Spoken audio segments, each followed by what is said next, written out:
শুভ সকাল সবাইকে। আমাদের এখানে কিন্তু এখন সকাল নেই, এখন সকাল দুপুর গড়িয়ে বিকেল হয়ে গেছে। শুভ সকাল এই কারণেই বললাম, ভিডিওটা ছাড়ছি আমি সকালবেলা। কয়েকদিন টানা বৃষ্টি পেরোনোর পরে আজকে একটু রোদ্দুর হয়েছিল। দেখো ঘরের অবস্থা কি, আমার যত জামা কাপড় ছিল সব আজকে কাঁচা ধোয়া করেছি। এই বিছানার চাদর বালিশের ওয়ার সব কাঁচা ধোয়া করে দিয়েছি।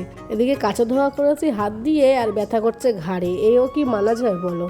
কিছু জামা কাপড় শুকিয়ে গেছে, যেগুলো এখন ভাঁজ করে নিচ্ছি আমি। আর কিছু জামা কাপড় এখনো ভিজে আছে, যেগুলো এই যে আশেপাশে সব মেলে রেখেছি। এই কাঁথা আর বিছানার চাদরটা বিছানায় পাতবো, তাই এগুলোকে আগে প্রথমে সাইড করে রাখলাম। আচ্ছা, টানা 3-4 দিন বৃষ্টি হওয়ার পরে একদিন রোদ্দুরে উঠলে তোমাদেরও কি আমার মতো একই অবস্থা হয়? যেগুলো ঘরে মেলে রেখেছি এগুলো কিন্তু সব শুকনো জামা কাপড়, একটাও ভিজে না। যেহেতু আমার ঘরে ছোট বাচ্চা আছে, তাই ভিজে জামা কাপড় আমি ঘরে মেলি না। আর আমি মেলতে চাইলেও ওর বাবা তো আমাকে কোনো মতেই মেলতে দেয় না। ওর বাবাকে অনেকবার বলার পরে ঘরের এই দড়িটা টাঙিয়ে দিয়েছে। কি করব বলো, মেয়ের জামা কাপড় তো অনেক হয়, আমাদের না হয় যেমন তেমন, কিন্তু ওর তো কিছু জামা কাপড় রোজ দিন ধোয়া লাগে। দেখো ওর জামা কাপড়গুলো এই র্যাকের মধ্যে আমি গুছিয়ে রাখি। 3 রকম জামা প্যান্ট থাকে।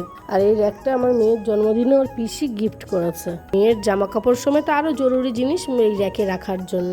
আর দেওয়ার সময় বারবার বলে দিয়েছে যে তোদের কোনো জিনিস কিন্তু রাখবি না, সব আমার কুকুর জিনিস রাখবি। চলো এই বালিশগুলোকে জামা কাপড় পরিয়ে নিই, সারাদিন বেচারারা আগলা হয়ে পড়ে আছে।